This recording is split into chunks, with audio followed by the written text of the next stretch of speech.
السلام علیکم ویورز، آج کا پہلا سوال ہے انڈیا سے، متھرا انڈیا۔ میں نے یہ شعر دیکھا ہوا ہے اور مجھے خوشی ہوئی کہ یہ سلک ورک لکھا ہوا ہے۔ میں اگر نام غلط پڑھ رہا ہوں تو میں آپ سے معافی چاہتا ہوں۔ آئندہ میں ان کو کہوں گا کہ انگلش میں بھی لکھ دیا کریں، silk work, I don't know. تو سوال ان کا یہ ہے کہ کیا آپ کو نہیں لگتا کہ الیکٹرانک ووٹنگ مشین پاکستانی سیاستدانوں کے لیے دھاندلی کو آسان کر دے گی؟ نہیں، یہ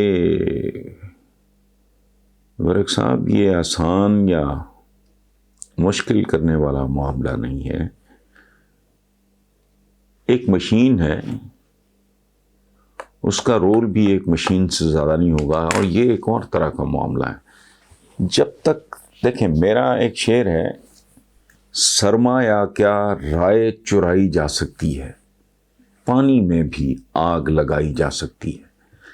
جس معاشرے میں دھن دھونس دھاندلی ہو، وہاں پانی میں بھی آگ لگائی جا سکتی ہے۔ اور ایک میرا بڑا پرانا تھیسس ہے، وہ یہ کہ کسی بھی شخص کی رائے، اس کا اوپینین، یعنی اس کا ووٹ اس کی رائے ہے، اس کا اوپینین ہے، وہ اس کی زندگی کی قیمتی ترین متاع ہوتی ہے۔ لیکن جس شخص کے قدموں کے نیچے زمین اس کی اپنی نہیں، سر کے اوپر چھت اپنی نہیں، اس کی رائے بھی اپنی نہیں ہو سکتی۔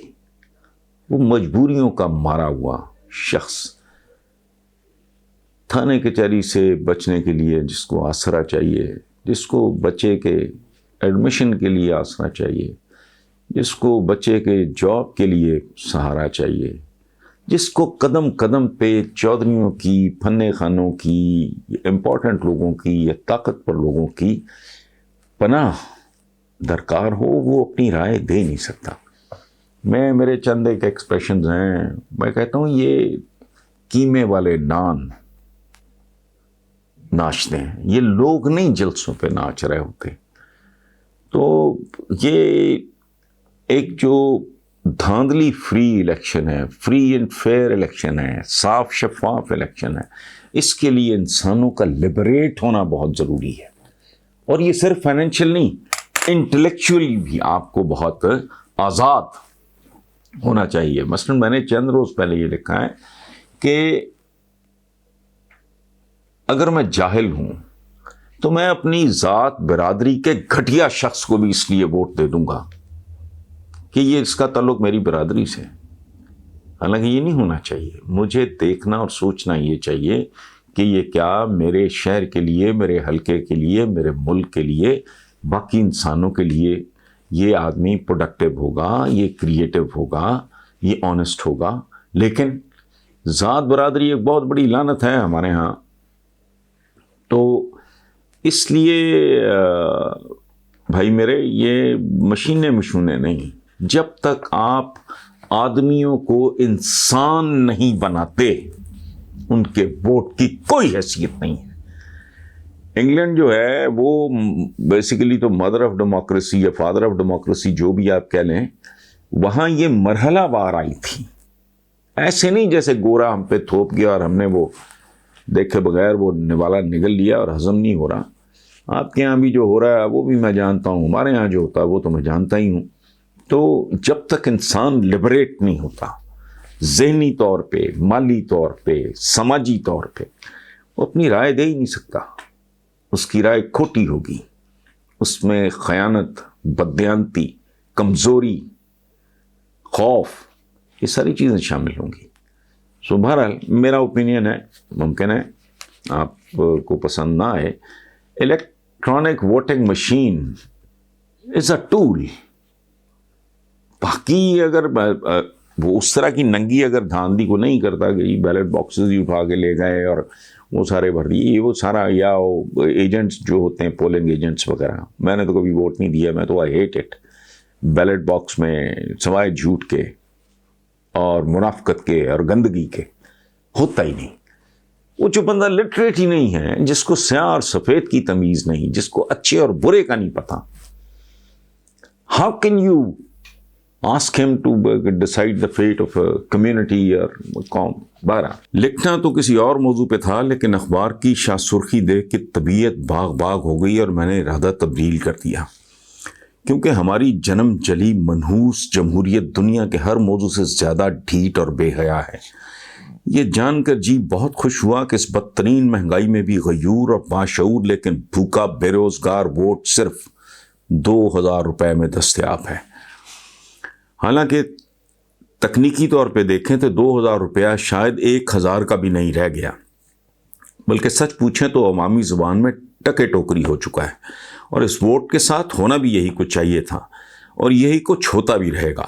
تضادات اور دروغ گوئی ہماری خوراک ہے, ورنہ یہ کیسے ممکن ہے کہ ووٹ کی خرید و فروخت کے موجد میاں صاحب ووٹ کو عزت دینے کا شوشہ چھوڑتے کہ یہ تو خود ووٹ کی بے عزتی کی پیداوار ہیں. اور یہی وہ دھندا تھا جس نے کونسلر کا الیکشن ہارنے والے نواز شریف کو 3 بار اس ملک کا وزیر اعظم بنا دیا. باقی سب پہیلیاں اور کہانیاں ہیں.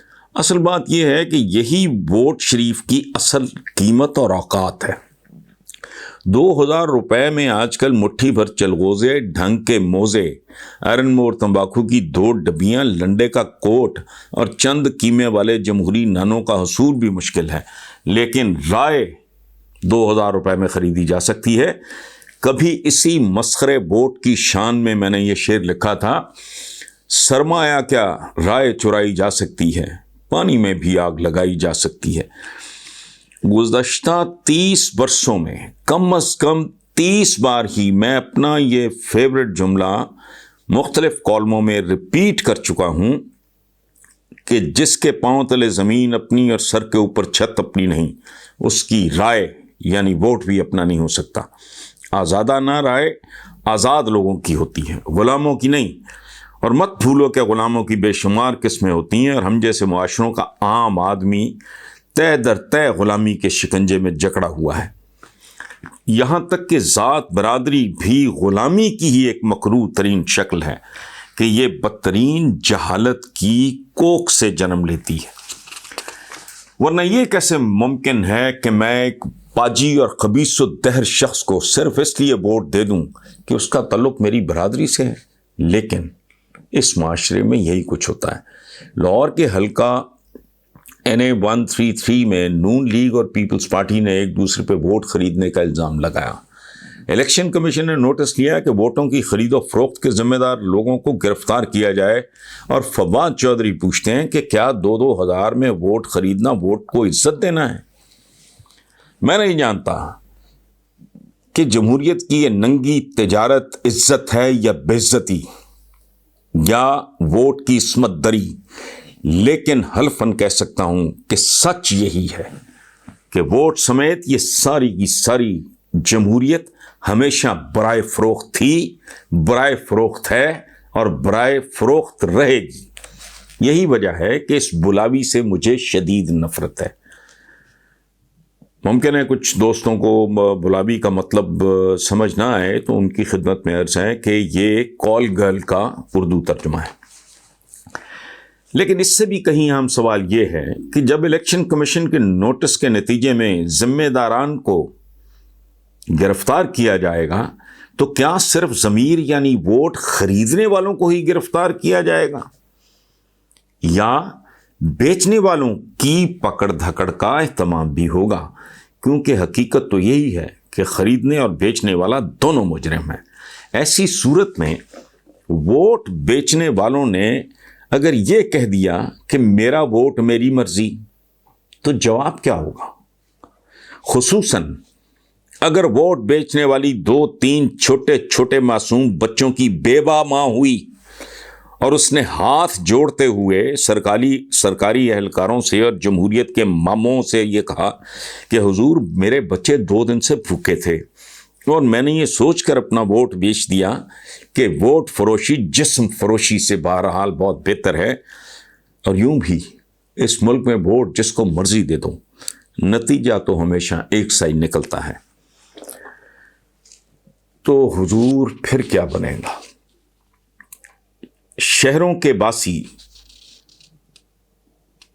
نہیں جانتے اور نہ جان سکتے ہیں کہ مین اربن سینٹرز یعنی بڑے شہروں سے جیسے جیسے ہم دور ہوتے جاتے ہیں، پسماندہ علاقوں کی طرف جاتے ہیں، ووٹ کی عزت دری اتنی ہی عام ہوتی جاتی ہے۔ جمہوریت کی بیبے یعنی برطانیہ میں یہ حرافہ مرحلہ وار آئی تھی، ایسے نہیں جیسے یہاں نازل ہو گئی، اور جب آئی تھی ہم تو آج بھی ان کے ان زمانوں سے بھی بہت پیچھے ہیں، لیکن آج ہمارے بیلٹ باکس تو جھوٹ سے بھر جاتے ہیں لیکن کھوپڑیاں ہماری خالی رہتی ہیں۔ کیسے دلچسپ اور عجیب و غریب قسم کے لوگ ہیں ہم کہ ہمارا مالیاتی نظام بھی 100% مغربی، سیاسی نظام بھی 100% نقل، اور کہلاتے ہیں اسلامی جمہوریہ۔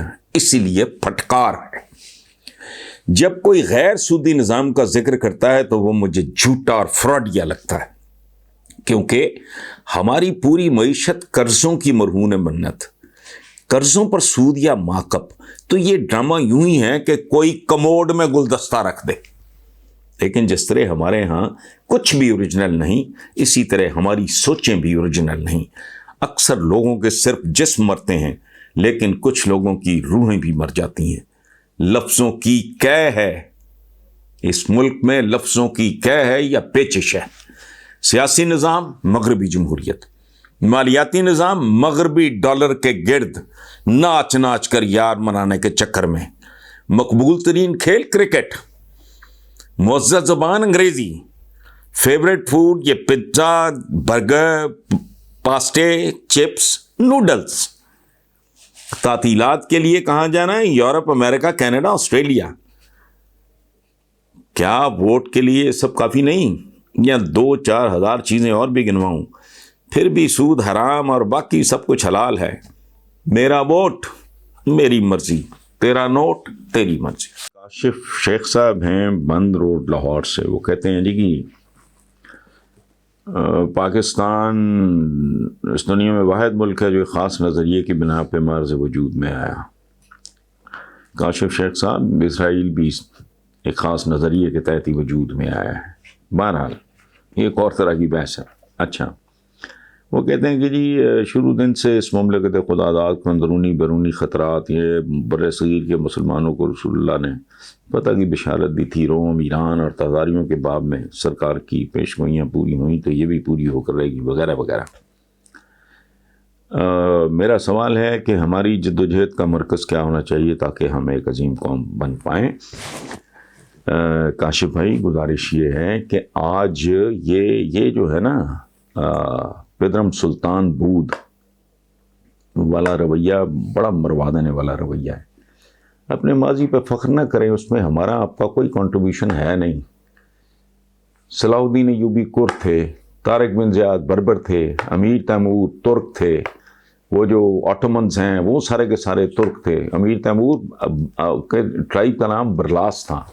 اچھا، اسی طرح مغلز تھے، وہ ترک تھے۔ اچھا، even Mahmud Ghaznavi was a Turk. ہماری کنٹریبیوشن کیا ہے یہ آپ لوگ بہتر جانتے ہیں۔ اچھا، روم، ایران اور تاتاریوں کے باب میں، تاتاریوں نے جو پہلے کیا تھا وہ بھی آپ ذہن میں رکھیں، اور پھر جب تک ان کے چند بندے خود مسلمان نہیں ہو گئے۔ اچھا، کیوں؟ اب یہ ہے کہ پیشگوئیاں ہوتی ہیں مشروط۔ ہم کہتے ہیں بسم اللہ الرحمن الرحیم، رحمان اور رحیم، لیکن رحمان اور رحیم کی ان صفات سے استفادہ کے لیے آپ کو کوالیفائی کرنا پڑتا ہے، ورنہ جہنم بھی اسی رحمان اور رحیم کا ہے جس کی جنت ہے۔ چیزیں غیر مشروط نہیں ہوتی، ماں باپ اور اولاد کے درمیان، رب اور بندے کے درمیان کوئی ان رشتوں کی شرائط ہے۔ سپریم ترین ریلیشن کیا ہے؟ خالق کا اور مخلوق کا۔ تو اس کے کچھ ادب آداب ہیں. اچھا، اب آپ نے کہا کہ ہماری جد و جہد کا مرکز کیا ہونا چاہیے. آپ اپنی جد و جہد کے مرکز سے ہی واقف نہیں ہیں. حضور نے کہا علم حاصل کرو چاہے چین تک جانا پڑے. ٹھیک ہے، یہ ایک سمبولک بات ہے. انہوں نے کوئی اسلامیات پڑھنے تو نہیں جانا تھا نا چین. مطلب ہے سائنس اور ٹیکنالوجی. ہمارے ہاں اچھے خاصے بد نصیب کم نصیب انٹلیکچوئلس ہیں جو سائنس اور ٹیکنالوجی کو مذہب کے مقابل کھڑا کر دیتے ہیں کہ اس کے خلاف کوئی چیز. چند روز پہلے میں کسی بندے کا ایک کالم پڑھ رہا تھا جس میں وہ لکھتا ہے کہ جی سائنس اور ٹیکنالوجی کو بت بنا لیا. وہ بت نہیں، سائنس اور ٹیکنالوجی روحانیت ہے. کیا رب العالمین، وہ رب المسلمین نہیں، رب العالمین. یہ تو ایک گیلیکسی کا ایک چھوٹا سا بہت معمولی حصہ ہے جسے ہم پلانٹ یہ ارتھ کہتے ہیں، کرۂ ارض. اس کی تو حیثیت ہی کوئی نہیں. پھر ہم یہ بنیادی طور پہ سائنس کیا ہے؟ سائنس کیا کسی ایسی چیز سے ڈیل کرتی ہے؟ مجھے آپ بتائیں جو کارخانہ قدرت سے باہر ہو. اگر ستاروں کا، سیاروں کا علم ہے، پودوں کا علم ہے، پہاڑوں کا علم ہے، زمینوں کا علم ہے، تیل کا نکالنا ہے، کان کنی ہے، فلانا، تو کیا ہے یہ سب؟ یہ تو پہیلیاں بوجھنے والی بات ہے. یہ تو وزڈم کی آخری انتہا ہے. آج کے انسان کا آج سے صرف 1000 سال پہلے کے انسان سے موازنہ کریں، رونگٹے کھڑے ہو جاتے ہیں آدمی کے. بڑے بڑے بادشاہ صرف ایک پیچش نہیں سنبھال سکے، علاج ہی نہیں تھا. اب اعضاء تبدیل ہو رہے ہیں تو اعضاء اس کی رضا کے بغیر نہیں تبدیل ہو رہے. کسی نے جان ماری ہے، کسی نے محنت کی ہے. بلڈ گروپ کا آج سے 1000 سال پہلے تو نہیں کسی کو پتا تھا کہ یہ اے پازیٹیو ہے یا اے نیگیٹو ہے یا بی ہے یا جو بھی ہے. سائنس اور ٹیکنالوجی. آپ نے نا میرے بھائی یہ جو کہا نا ہماری جد و جہد کا مرکز ہونا چاہیے حصول علم. ورنہ 50-55 سے زیادہ ملک بھی اگر مسلمان ہیں، یہ 70 بھی ہو جائیں گے تو کیا ہو جائے گا؟ کوئی حیثیت ہے؟ مٹھی بھر یہودی دنیا کو ڈکٹیٹ کرا رہے ہیں. few million Jews. تو میں تو نہیں اس بات کو ریزینٹ کرتا. اللہ پاک تو کیا کر رہے تھے مسلمان جب ہلاکوں نے اینٹ سے اینٹ بجا دی، خاک و خون میں نہلا دیا، برباد کر کے رکھ دیا. پناہ نہیں ملتی تھی. کیوں؟ کرتوت. جب تک تگڑے تھے تب تک تگڑے تھے، جب کچھ نہیں ہے تو میرے نزدیک علم ایک زمانہ تھا، وہ تھا مسل کا، اب زمانہ ہے عقل کا. اب وہ جا رہے ہیں مریخ پہ، چاند پہ. اب وہ باقاعدہ رہائش گاہیں. میں نے چند دن پہلے اس میں پڑھا ہے، was shocked. ایک تقریر سنی میں نے اسرائیل کے پرائم منسٹر کی. میرے لیے تو، میں تو جاہل آدمی ہوں بھائی، میں تو ہل گیا کہ اس نے کہا 1000 لاکھوں ایکڑ پہ ہم پودا لگاتے ہیں، پانی کا ایک قطرہ ضائع نہیں ہوتا. ہر پودے کو اس کی ریکوائرمنٹ کے مطابق پانی ملتا ہے. ہمارے یہاں کیا ہے؟ ہمارے یہاں تو جہاں میں رہتا ہوں میں دیکھ کے کٹتا ہوں، لوگوں کے پاس 2-2 3-3 گاڑیاں ہیں. ہم نے سختی سے اپنے ڈرائیورز کو منع کیا ہے، خبردار بالٹی میں پانی بھرو اس سے دھو. وہ پائپ لے کے دھوتے رہتے ہیں، اس کے بعد گاڑی سکھا رہے ہیں، پائپ پھینک دیا ہے، پانی ضائع ہو رہا ہے. کوئی شعور ہی نہیں. ایک بندہ یہ اس بات پہ فخر کر رہا ہے. یہاں بددیانتی، کرپشن اور مذہب کی ایکسپلائٹیشن، اس کا مس یوز، یہ ساری باتیں. تو جو آپ کو جو بشارت دی گئی ہے، اس بشارت کے ساتھ کچھ شرطیں بھی ہیں. پہلے وہ شرطیں پوری کر لیں، بشارتیں پوری ہو جائیں. یہ سوال بڑا لمبا ہے، میں موٹی سی بات کرتا ہوں. یہ حیدرآباد سے ہیں، عمران اشرف ہیں. وہ کہتے ہیں جی کہ بجلی روک کرتے ہوئے وزیر خزانہ نے کہا 4 روپے تک پیٹرول کی قیمت میں اضافہ ہوگا وغیرہ وغیرہ، جو کہ IMF سے معاہدے کی شرائط میں شامل ہے. سر، حکومت 1 ارب کی خاطر غریب عوام کا معاشی قتل، تو کیا یہ ملک IMF کے بغیر نہیں چل سکتا؟ تو حضور یہ نہیں چل سکتا. آپ کا ہر وہ بچہ بھی گروی پڑا ہے جو ابھی پیدا نہیں ہوا، تو پتہ نہیں 2.25 کا کتنے کا مقروض ہے. اور اگر اب بھی نہ سنبھلے یہ لوگ تو وہ والدین جن کی ابھی شادیاں نہیں ہوئیں، سمجھیں ان کی اولادیں بھی مقروض ہوں گی. اور اس کی وجہ ہے، ایک پرائم منسٹر ہوتے تھے، وہ ماہر اقتصادیات تھے، چودھری محمد علی. ہمارے یہاں تو لوگوں کو اب نام بھی نہیں یاد. جب پاکستان میں یہ بدعت شروع ہوئی قرضے کی، تو انہوں نے ایک جملہ بولا تھا. میں خود بچہ تھا، میں نے خود بہت بعد میں پڑھا. انہوں نے کہا تھا کہ اگر قرضوں کا کلچر، الفاظ 100% وہ نہیں ہے، مفہوم بیان کر رہا ہوں میں، قرضوں کا کلچر عام ہو گیا تو وہ وقت دور نہیں ہے جب پاکستان کو قرض کی قسط ادا کرنے کے لیے بھی قرض لینا پڑے گا. سو دس از واٹ. جہاں کے حکمران اتنے کرپٹ ہوں، اور یہ آپ کے میرے وہم و گمان سے بھی باہر ہے. یہ اربوں نہیں، خربوں پاؤنڈز، پتہ نہیں کتنے 100 خرب پاؤنڈز ملک سے باہر جا چکے ہیں. لوٹ مار سب کچھ ریکارڈڈ ہے، لیکن نہ کو سارا نہ پیر ہے. اس لیے پھر وہی بات، کرتوت، پرفارمنس کیا ہے، کارکردگی کا ہے، اس پہ ڈپینڈ کرتا ہے. باقی ساری اپنا. جو وزیر اعظم عمران خان کا کہنا ہے کہ ملک میں صرف چھوٹے چور پکڑے جاتے ہیں جبکہ بڑے چوروں کے سامنے قانون بے بس ہوتا ہے. وہ کیا یہ ملک کوئی مذاق ہے کہ ملک کا وزیر اعظم عوام کو بیوقوف بنانے کے لیے ایسے بیان دے رہا ہے جبکہ قانون اور حکومت بھی ہاتھ میں ہے. علی حیدر صاحب ایسا نہیں ہے. قانون تو خیر بالکل ہی ہاتھ میں نہیں ہے. آپ کے وزراء کو انہی عدالتوں نے سزائے موت بھی دی ہے، انہی عدالتوں نے انہیں معزول بھی کیا ہے، انہی عدالتی فیصلوں کی وجہ سے وہ بیرون ملک جلا وطن بھی ہوئے ہیں، اور سارا کچھ چلتا رہتا ہے. تو ایسا نہیں ہے. بات بیسیکلی آپ کی درست ہے. کوئی کسی کو بیوقوف نہیں بنا رہا. میں اگر اس نظام کو گالی دیتا ہوں اور برا بھلا کہتا ہوں تو وجہ، میں 20 بار یہ لکھ چکا ہوں کہ پاکستان کا جو نظام ہے اوور آل، وہ ایک ایسا ہے کہ ایسے جال کی مانند ہے جس سے مگرمچھ تو نکل جاتے ہیں، چھوٹی چھوٹی مچھلیاں پھنس جاتی ہیں. تو بیسیکلی یہ وہی بات ہے جو عمران خان نے اپنے طریقے سے کی ہے. سسٹمز میں بہت زیادہ سکم ہے.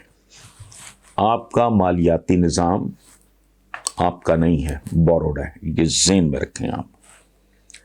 آپ کا سیاسی نظام بوروڈ ہے. مجھے ایک بات بتائیں، آپ ماشاءاللہ ینگ ہو، تو کبھی آپ نے ایک بات سوچا یہ ویسٹرن ڈیموکریسی کیا ہے؟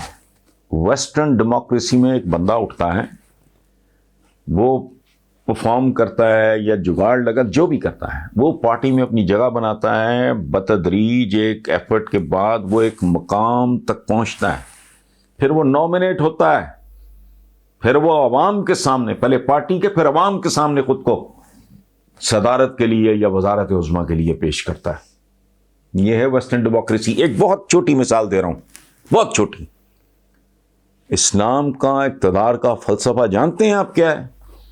کہ جو شخص کسی منصب کے لیے امیدوار ہو وہ اس منصب کے لیے سب سے گھٹیا آدمی ہے، بدترین آدمی ہے. چلیں شاید میں گھٹیا کا لفظ غلط استعمال کروں.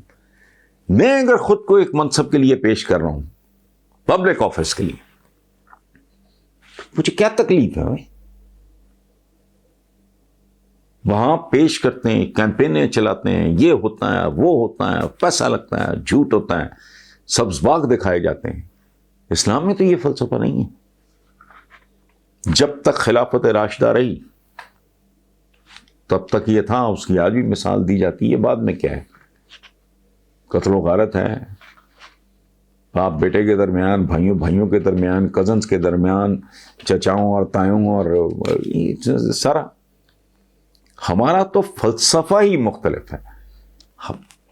ہماری جمہوریت ٹوٹلی ڈفرینٹ ہے ویسٹرن ڈیموکریسی سے. بنیادی اپروچ مختلف ہے. اس لیے یہ کہنا کہ قانون عمران کے ہاتھ میں ہے، قانون اس کا مطلب ہے پرائم منسٹر ذوالفقار علی بھٹو کے ہاتھ میں تھا قانون، جو چاہتا کر لیتا، یا نواز شریف فارغ ہوا ہے یا پہلے یہ فارغ ہوا تھا اور وہ جدے بدے بھیجا گیا تھا یا جو بھی کیا گیا تھا، اس طرح نہیں ہے. یہ بڑا کمپلیکیٹڈ، بڑا پیچیدہ پرابلم ہے. پاکستان کو سمجھنا، بہرحال اس سے زیادہ میں بات کرنے کی پوزیشن میں نہیں.